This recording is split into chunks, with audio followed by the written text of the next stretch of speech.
Arthur Lira, meu ex-colega de partido progressista. Prezado deputado Arthur Lira, meu ex-colega de partido progressista, presidente da Câmara dos Deputados. Senhor ministro Luiz Fux, presidente do Supremo Tribunal Federal. Senhor ministro Braga Neto, em nome do qual cumprimento os demais ministros meus aqui presentes. Senhor almirante Ilques, comandante da Marinha. Senhor brigadeiro Bermudes, comandante da Aeronáutica. Senhor general Amaro, ora representando o comandante do Exército. Senhor Augusto Aras, procurador-geral da República. Senhor deputado Marcelo Ramos, vice-presidente da mesa do Congresso Nacional. Senhor deputado Luciano Bivar, primeiro secretário da mesa do Congresso Nacional. Senhoras e senhores parlamentares. Senhor Felipe Santa Cruz, presidente da OAB. É um discurso de não mais de 5 minutos, onde trazemos a mensagem do Executivo a essa casa. E faremos, sim, juntos, o que for possível para o bem-estar do nosso povo e do nosso país. Senhoras e senhores congressistas, inicialmente agradeço a Deus, ao povo brasileiro e a todos os parlamentares que atuaram em parceria com o governo federal no enfrentamento dos desafios impostos no ano de 2020. Indiscutivelmente, o ano 2020 surpreendeu todo o planeta com a pandemia do novo coronavírus. Inesperados e enormes desafios apresentaram-se à realidade brasileira, afetando a vida de milhões de pessoas. Os poderes executivo, legislativo e judiciário e toda a sociedade foram fortemente impactados pela crise sanitária mundial. Com incertezas de toda ordem e um cenário totalmente desconhecido, o governo federal adotou 2 premissas básicas: salvar vidas e proteger empregos. Com base nessas premissas e com um olhar especial às populações mais vulneráveis, aqueles que mais necessitavam da atenção do poder público, todo o governo federal foi mobilizado para uma atuação ainda mais coordenada, integrada e efetiva. Todos os órgãos e todas as entidades governamentais passaram a direcionar esforços no combate ao vírus e na proteção às pessoas. Essas ações contaram com a colaboração firme e imprescindível das senhoras e dos senhores parlamentares, como constitucionalmente previsto. Nesse cenário, desde o início do governo federal, não se quedou inerte e, de modo incansável e determinado, agiu com um único objetivo: atender às necessidades da população brasileira. Uma série de procedimentos, adequações e políticas públicas foram implementadas para o enfrentamento a esse desafio. Foi instituído o auxílio emergencial, que alcançou mais de 68 milhões de brasileiros elegíveis ao recebimento. Foram pagos mais de 160 bilhões de reais para fazer frente a essa pandemia e manter as operações do Sistema Único de Saúde. Foram eliminadas barreiras que dificultavam o acesso ao crédito, especialmente para as micro, pequenas e médias empresas, resultando na viabilização de mais de 132 bilhões de reais em crédito e mais de 760 mil contratos firmados. Com o Programa Emergencial de Manutenção do Emprego e da Renda, foram preservados mais de 10 milhões de empregos, de feliz iniciativa do senador Jorginho Melo, de Santa Catarina, aqui presente. Muito obrigado, senador. O Brasil agradece a sua contribuição. Foram destinados 3 bilhões de reais aos estados para auxílio do setor da cultura, Lei Aldir Blanc. Redução a zero de impostos de vários equipamentos e medicamentos, dentre outras inúmeras ações implementadas para o enfrentamento da Covid-19. O nosso governo não aumentou ou criou qualquer imposto desde o início do seu mandato. Tais ações representaram despesas pagas com impacto no resultado primário de 524 bilhões de reais em recursos da União. O governo federal não parou. Em paralelo ao monumental esforço exigido para ações de combate ao novo coronavírus, prosseguimos trabalhando em diversas outras frentes. Nesse contexto, contando com a parceria de nossos senadores e deputados federais, diversas entregas foram feitas à sociedade brasileira. No campo econômico, a taxa básica de juros foi reduzida ao histórico nível de 2% ao ano. Implantamos o PIX, Sistema de Pagamentos Instantâneos, uma inovadora e revolucionária forma de pagamento. Implementamos a Carteira de Trabalho Digital, aprovamos a Lei de Falências. Passamos para 10 anos a validade da Carteira Nacional de Trânsito. Muito obrigado, senhores deputados e senadores.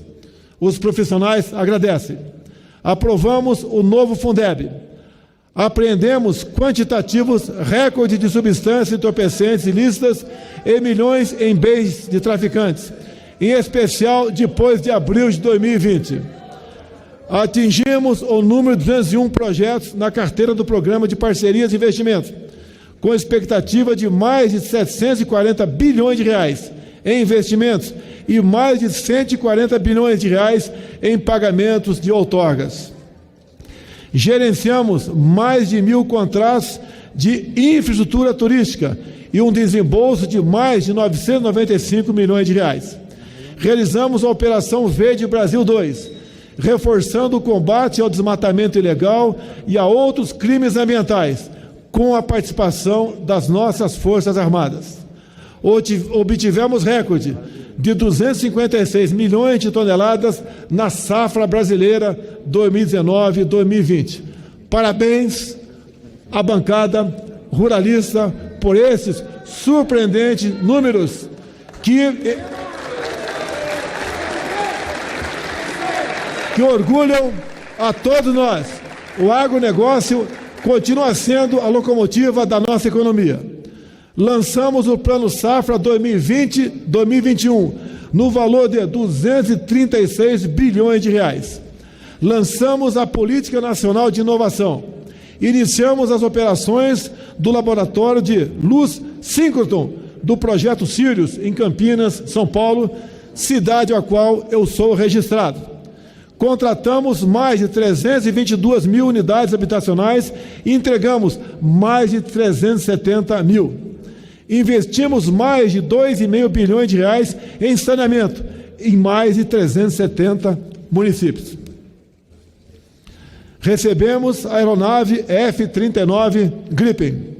Inauguramos a nova estação Antártica Comandante Ferraz, com a participação de muitos senhores parlamentares.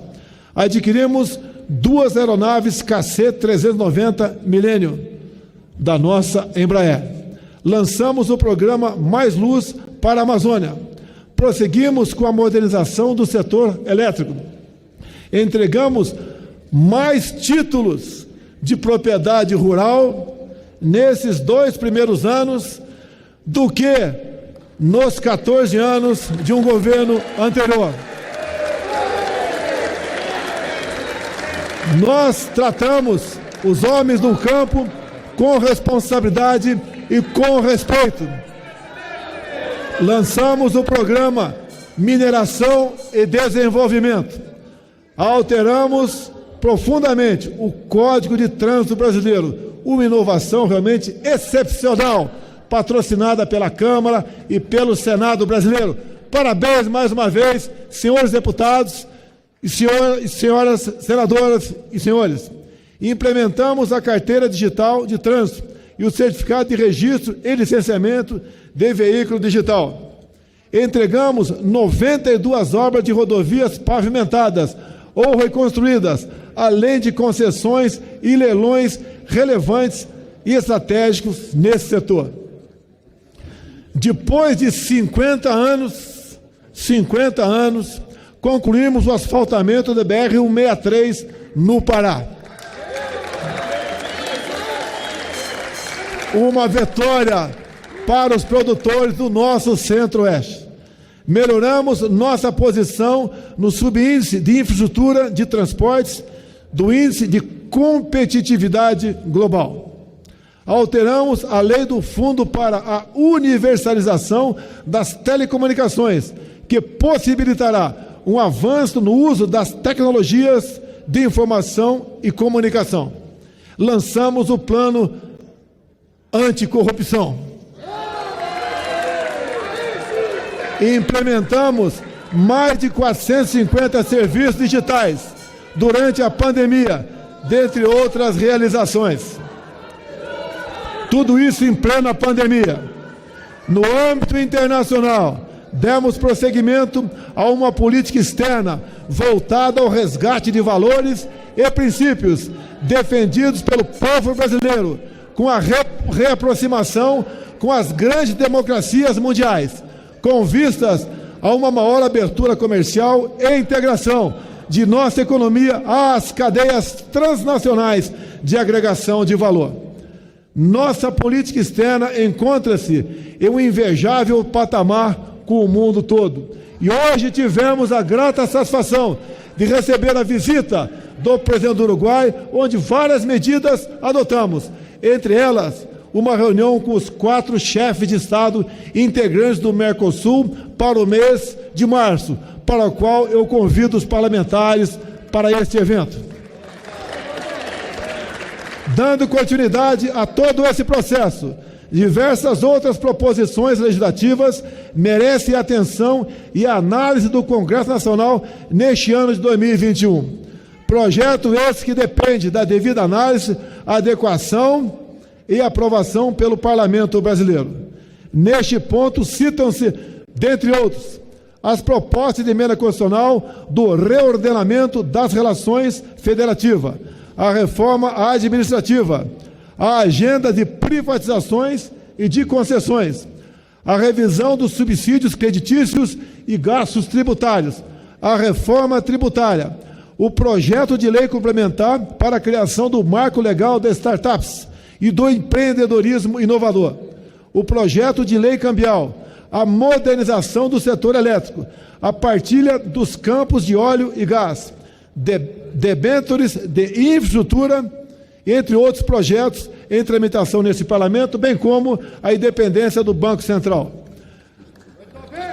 O atual cenário em que o Brasil se encontra exige de todas as autoridades públicas uma atuação ainda mais coordenada, integrada, harmônica e fulcrada no espírito público para, juntos, construirmos um Brasil mais próspero e mais justo para todos.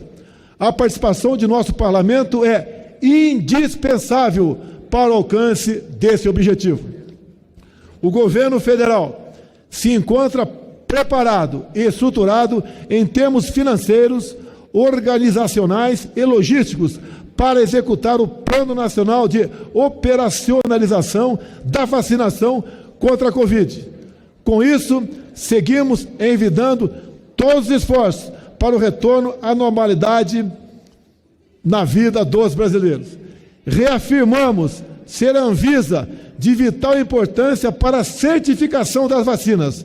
Como sempre dissemos, uma vez aprovada pela agência, será adquirida por nós. E no momento eu agradeço, porque está em tramitação, MP de dezembro, onde nos reserva 20 bilhões de reais para aquisição de vacinas.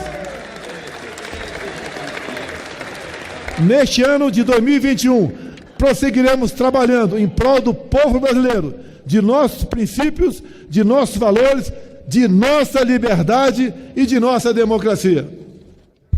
A última.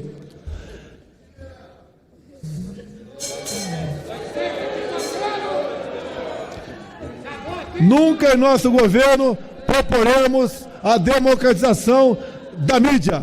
Jamais faremos isso. Temos plena convicção e confiança de que os legítimos anseios de nossa população serão devidamente recepcionados, aperfeiçoados e deliberados pelo nosso Congresso Nacional. Ao entregar a presente mensagem presidencial às senhoras e aos senhores parlamentares, legítimos representantes de nossa sociedade, reafirmamos nosso compromisso com o Brasil e desejamos que os autênticos interesses do povo brasileiro se sobreponham a quaisquer outros, que, dessa forma, possamos dar continuidade à construção de um Estado mais simples, eficiente e focado em servir o cidadão. Meu muito obrigado a todos.